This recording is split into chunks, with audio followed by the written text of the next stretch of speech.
आज सुबह मैं ओमकारेश्वर जाने के लिए निकल पड़ी। मेरी 6 बजे की बस थी, तो मैं तैयार होके निकल पड़ी जाने के लिए। लेकिन मुझे थोड़ा नर्वस लग रहा था क्योंकि ठंड का दिन है और बाहर अंधेरा था। बट मैंने अपने आप को समझाया और ओमकारेश्वर जाने के लिए निकल पड़ी, शिव जी का नाम लेके। जैसे ही मैं अपने रूम के बाहर पहुंची, तो मेरी मुलाकात गोलू से हुई, जो मेरे होटल के बाहर रहता है। वो सो रहा था, बहुत ही प्यारा लग रहा था। फिर मैं जैसे ही बाहर निकली, लोगों को देखकर मुझे अच्छा लगा कि लोग कुछ चल रहे थे। और फिर मैंने अपने लिए एक ई रिक्शा बुक की और कहा कि मुझे बस अड्डे तक जाना है। ई रिक्शा वाले जैसे ही मुझे लेके जा रहे थे बस अड्डे तक, तो सरप्राइजिंगली ज़ोरों से बारिश होने लगी। जनवरी के महीने में बारिश, और बूंदाबांदी वाली बारिश भी नहीं, ज़ोरों से बारिश हो रही थी। बट थैंक गॉड मैं भीगी नहीं। ई रिक्शा भैया वाले ने मुझे बस अड्डे तक ड्रॉप कर दिया। मुझे बहुत ठंड लग रही थी इतनी बारिश में। ओ माय गॉड, मैं भीगी नहीं। मैंने अपने लिए एक चाय ऑर्डर की। मैं चाय पर्सन तो बिल्कुल नहीं हूँ, लेकिन चाय पीने का मन कर रहा था। और सच बताऊँ, चाय बहुत ही ज़्यादा टेस्टी थी। सरप्राइजिंगली मुझे तो बहुत मज़ा आ गया। उसके बाद मैं बस का वेट करने लगी, लेकिन मेरी बस आई नहीं।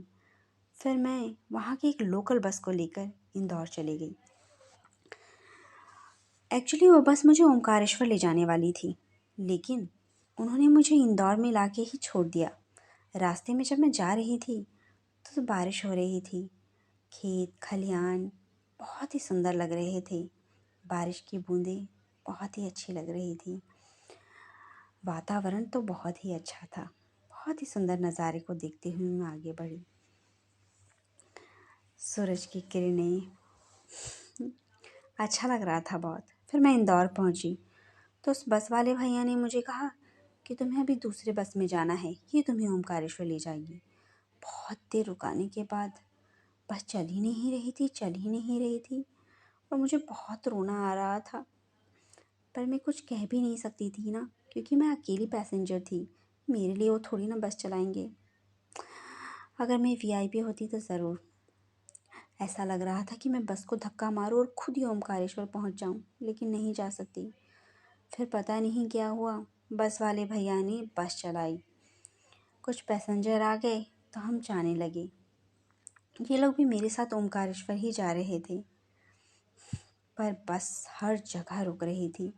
इतना लेट हो रहा था, ऐसा लग रहा था क्यों ऐसा हो रहा है। लेकिन फिर बस चल पड़ी।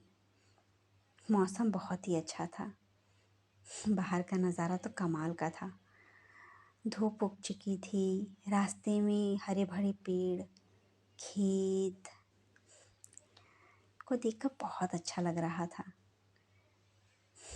ऐसा लग रहा था कि कोई चित्र देख रही हूँ। मज़ा आ रहा था बहुत। एक अलग सी शांति का अनुभव हो रहा था मुझे। शहर की ज़िंदगी में कहीं भूल जाते हैं इन पलों को हम। पहाड़, खेत खलियान, ताज़ी हवा मन को बहुत ही शांत करती है।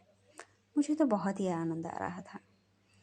बस चल रही थी पहाड़ों के बीच से, और खूबसूरत नज़ारों को देखते देखते मैं आगे बढ़ रही थी। मुझे बहुत ही अच्छा लग रहा था। फिर मेरी बस ओमकारेश्वर बस अड्डे तक रुक पड़ी। वहाँ से ऑटो लेना पड़ता है, तो मैंने ऑटो लिया और ओमकारेश्वर मंदिर के लिए निकल पड़ी।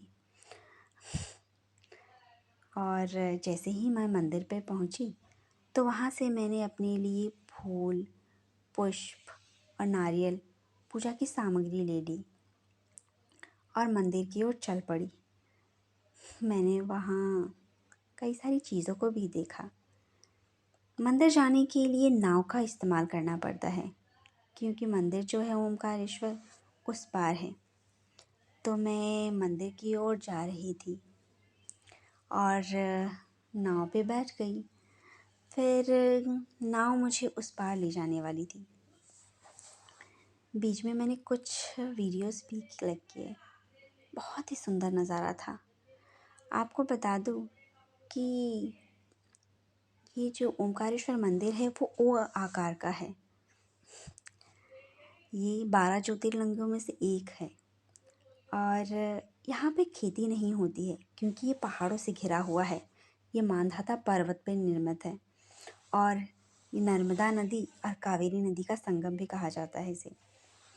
और मैं नदी को पार करके उस पार गई और फिर मंदिर की ओर चल पड़ी। बहुत ही अच्छा नज़ारा था। पानी बहुत ही साफ़ था, वेदर बहुत ही अच्छा था। यहाँ के लोग भी बहुत ही अच्छे थे, बहुत ही हेल्पफुल। मैंने कुछ पिक्चरें भी क्लिक की। मुझे तो बहुत ही मज़ा आया।